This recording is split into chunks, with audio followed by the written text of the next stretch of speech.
Mesdames et messieurs, bonjour et bienvenue à cette grande édition de la télévision rwandaise. À la présentation, c'est Michel Iradukunda. Tout de suite, voici les grands titres. Les migrants africains accueillis par le Rwanda en provenance de la Libye se déclarent heureux d'être au Rwanda après une souffrance horrible endurée en Libye. Invité par le Parlement, Chambre des députés, le ministre de la Santé, le docteur Sabin Nsanzimana, a indiqué le gouvernement du Rwanda et qu'il est déterminé à travailler pour permettre à une patiente qui perd l'usage d'un de ses organes.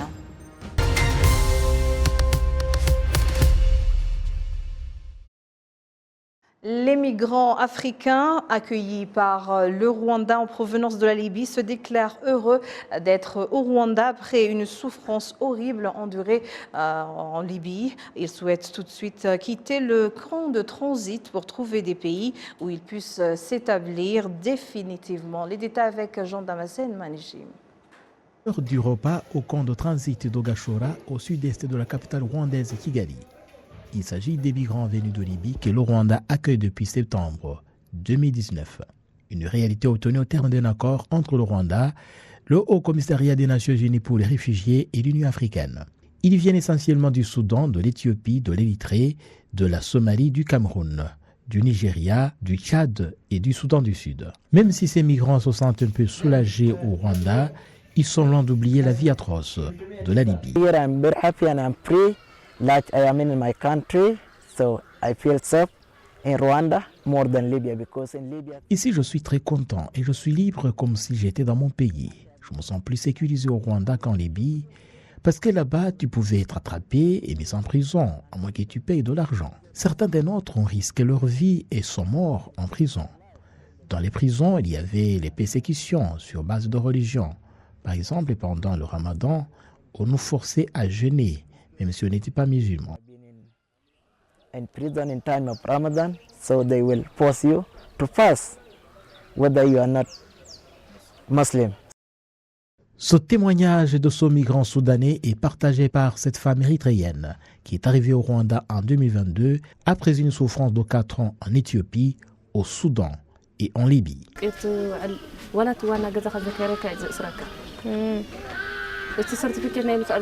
La vie en Libye était horrible. C'est ce qui me revient en tête. On était obligé de se payer un loyer, mais on pouvait être expulsé à n'importe quel moment.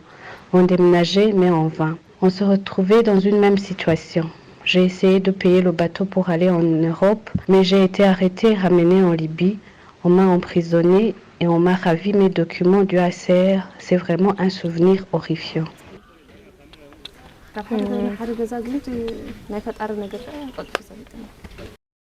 Le Haut Commissariat des Nations Unies pour les réfugiés indique qu'en plus d'une assistance matérielle, ces migrants ont besoin aussi d'un accompagnement psychosocial pour tourner la page de l'expérience traumatisante de la Libye.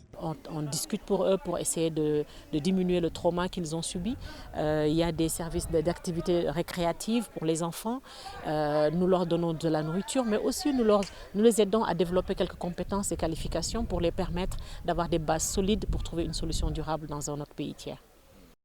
Ces migrants venus de Libye sont bien conscients des risques liés à cette aventure de traverser la mer pour rejoindre l'Europe. Ils disent que la situation de leur pays les a poussés à prendre ce risque, tout en espérant que le rêve devienne un jour une réalité. Je voulais toujours tenter parce que j'ai quitté l'école sans aucun soutien. Dans le pays, quand la guerre a éclaté, nous avons arrêté les études. On n'avait pas d'emploi. C'est ainsi que nous sommes allés en Libye en tentant de rallier l'Europe. On essayait toujours, croyant que par chance, on y parviendrait. La vie dans le camp ici au Rwanda est très différente de la vie en Libye. En Libye, on était exposé à trop de risques, mais une fois arrivé ici, c'est comme si on était chez nous. On est en sécurité.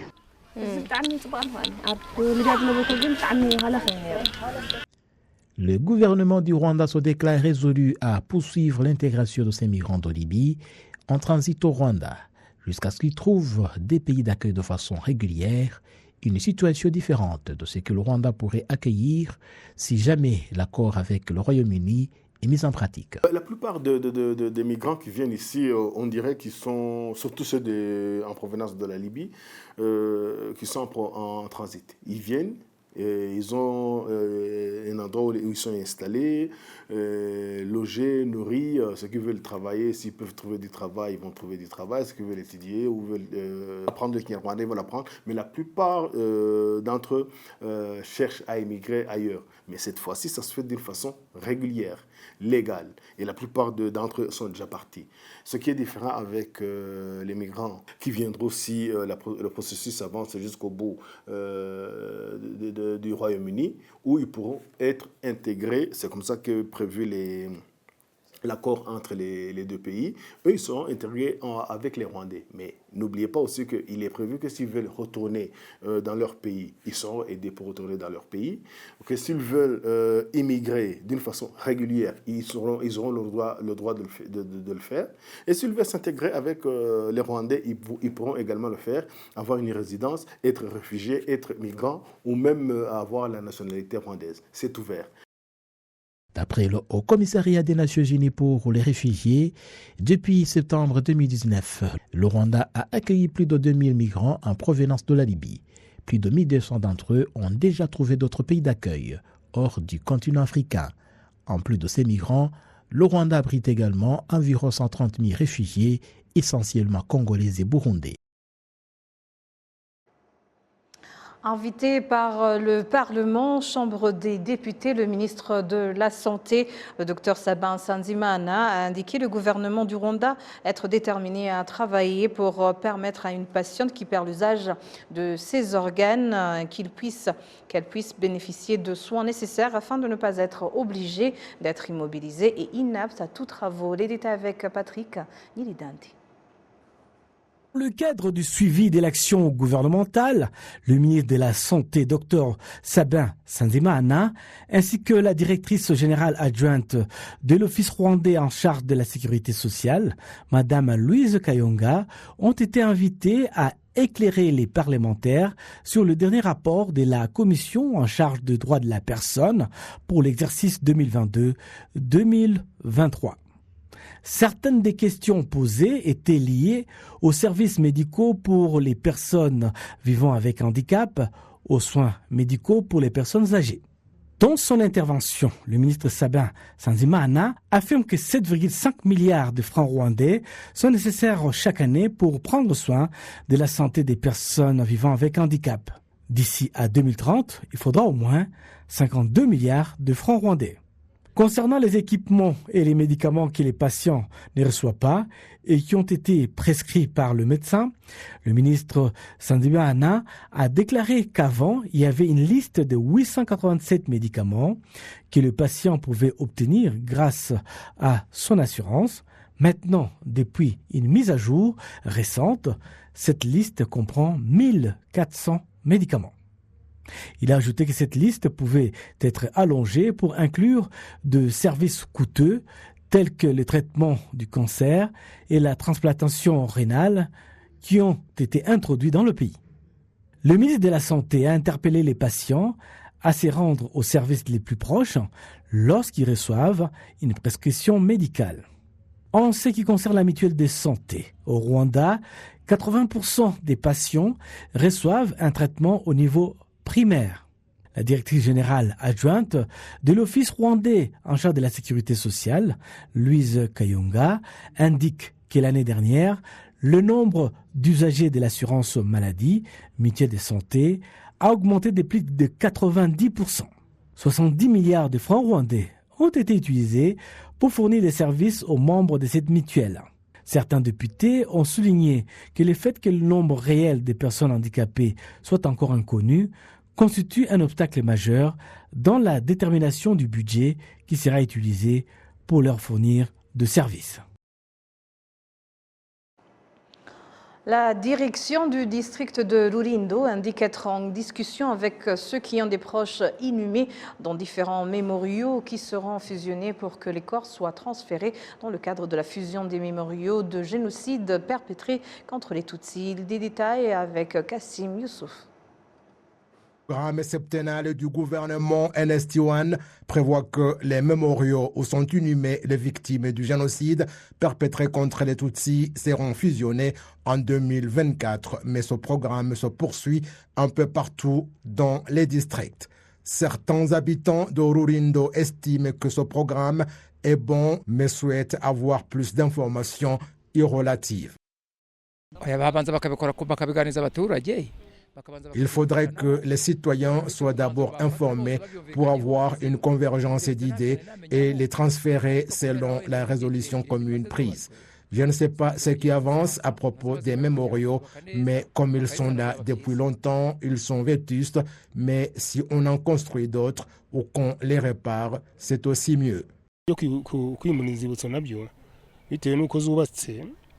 Comme la construction des mémoriaux s'est faite il y a longtemps, alors qu'on n'avait pas assez de moyens pour qu'ils soient construits de manière satisfaisante, il n'y a pas de problème qu'on les transfère. Cela sera mieux pour qu'on s'attelle bien à leur entretien, comme c'est le cas partout ailleurs.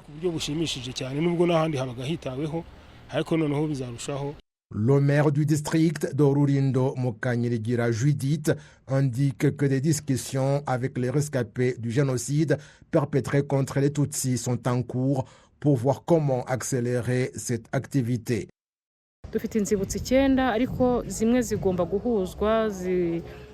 Nous avons 9 mémoriaux et nous resterons avec 6 et je voudrais informer ceux qui ont des proches qui sont ensevelis dans les mémoriaux qui seront transférés que nous puissions collaborer pour qu'ils reposent dans des mémoriaux qui remplissent toutes les conditions exigées comme c'est prévu. Les discussions sont en cours, notamment avec les habitants du secteur de Mugogwe, avec qui nous avons trouvé un compromis pour qu'ils puissent discuter entre eux et fixer la date où nous pourrons transférer les corps dans un mémorial qui remplit les exigences. On ne peut pas prendre une décision unilatérale à propos d'un cas qui touche la vie de tous les jours des citoyens ou leurs sentiments, et c'est pourquoi nous avons discuté avec eux. C'est donc un processus et nous allons commencer cette année avec le mémorial de Mugogwe et suivrons les mémoriaux de Ushoki et Shorongi et l'année prochaine ce qui repose dans d'autres mémoriaux.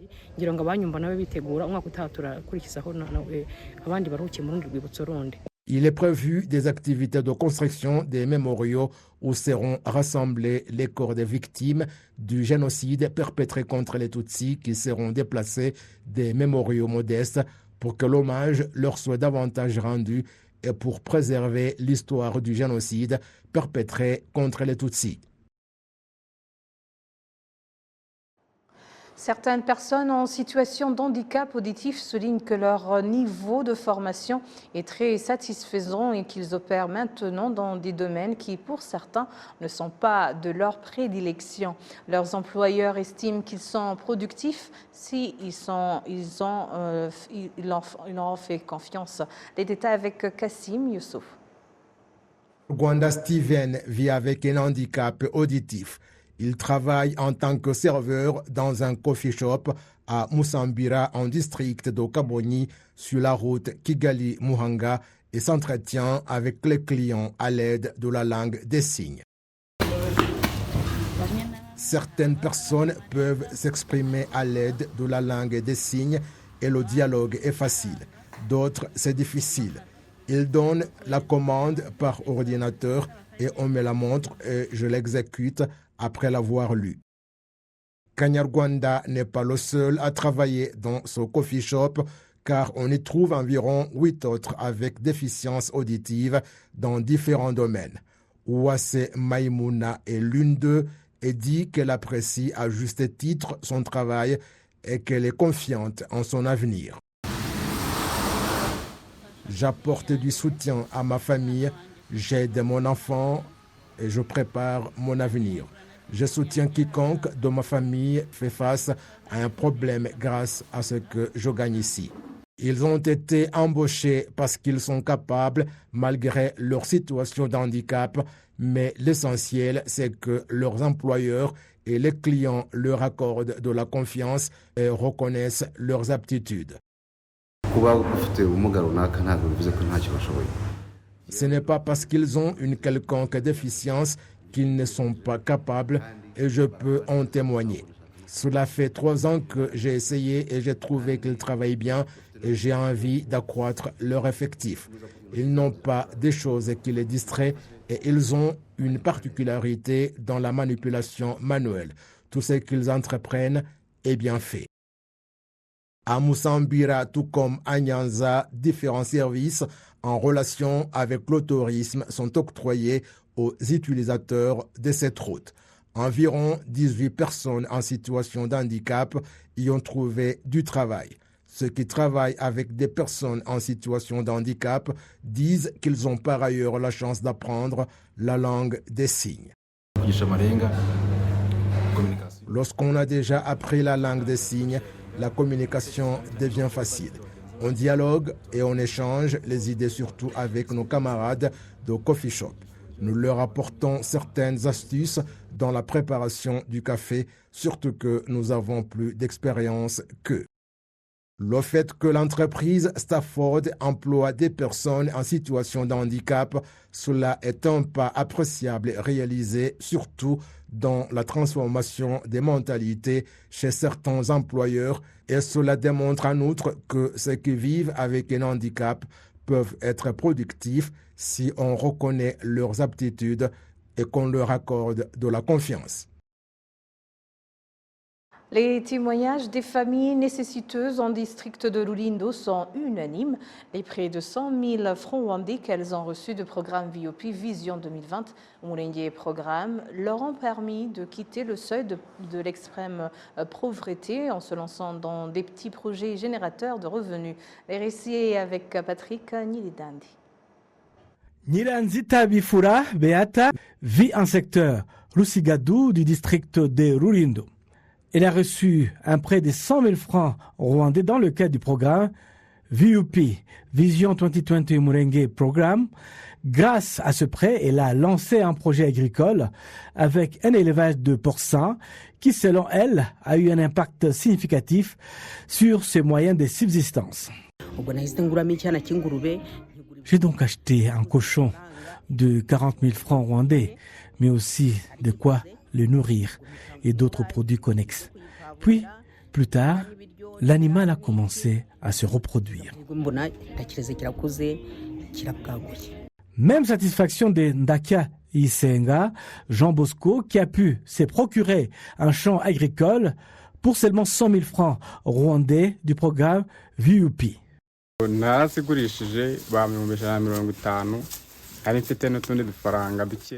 J'ai vendu du porcin et ils m'ont donné 150 000 francs rwandais car j'avais d'autres économies. Et puis plus tard, j'ai pu acheter un champ agricole qui me rapporte des revenus conséquents.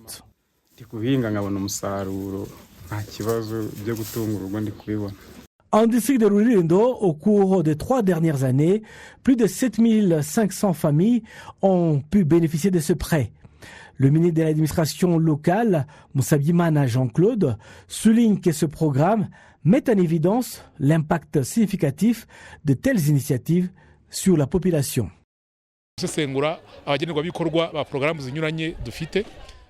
Lorsque vous analysez, vous constatez que les bénéficiaires de ces différents programmes, y compris les VUP, Vision 2020 Moulengue Programme, et d'autres qui visent à développer les Rwandais vivant dans la nécessité, alors que tous ces programmes nous ont amenés à réfléchir sur la manière avec laquelle nous pouvons aider les citoyens tout en promouvant la culture de l'autonomie.